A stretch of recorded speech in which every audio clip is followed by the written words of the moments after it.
Cette semaine, je vais mettre l'emphase sur un phénomène que je pense qui peut probablement arriver, puis c'est d'une rotation de secteur qu'on peut observer dans le marché. Pourquoi je parle de ça? C'est qu'en ce moment, on vit un phénomène qui est historique.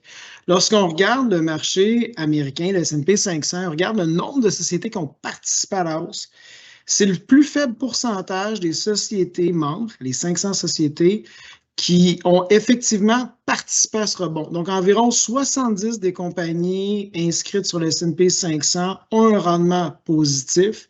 Pendant cela, il y en a 30 qui sont négatifs.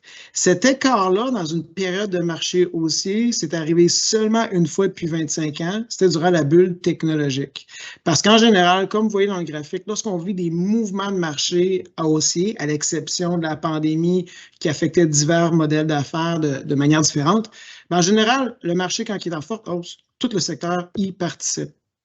Et là, on voit de plus en plus, puis on le répète souvent, qu'il y a un écart entre poignées de titres, ici on parle du Magnifique 7, et le reste du marché. Parce que lorsqu'on regarde ce que j'appelle le S&P 493, il y a un écart de presque 15 dans le hausse du marché par rapport à ces 7 compagnies-là. Donc, c'est significatif. Quand on regarde une autre donnée que j'avais déjà mentionné dans l'autre présentation, si on regarderait le S&P 500 qui est haussier, mais qu'on regarderait le S&P 500 équipondéré. Donc, au lieu de donner un poids par rapport à la taille de l'entreprise dans l'indice, exemple, Microsoft qui est un mastodonte, dans l'indice a plus de poids évidemment que des plus petites sociétés. Bien, dans le S&P équipondéré, on donne un poids égal 1,5 centième à chacune d'entre elles. Et on voit, encore une fois, il faut remonter à la crise financière pour voir ces extrêmes-là. Donc, dans un marché relativement qui grimpe dans une économie relativement stable, malgré la hausse de taux d'intérêt, on vit vraiment des périodes de pointe dans le marché qui sont particulières.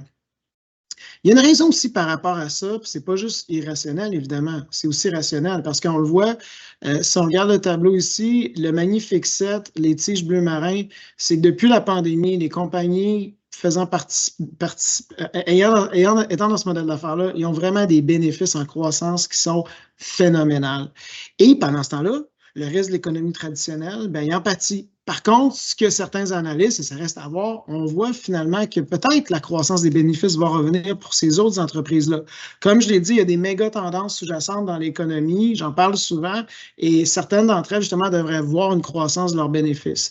Donc, peut-être ça peut amener une rotation du secteur. Puis ce qui fait que j'y crois davantage, puis j'en parle à maintes reprises, c'est ce qu'on peut observer en temps réel. Cette semaine, les données au niveau des indices des prix à consommation aux États-Unis étaient plus bas. Donc, l'inflation se calme. Qu'est-ce qui s'est passé?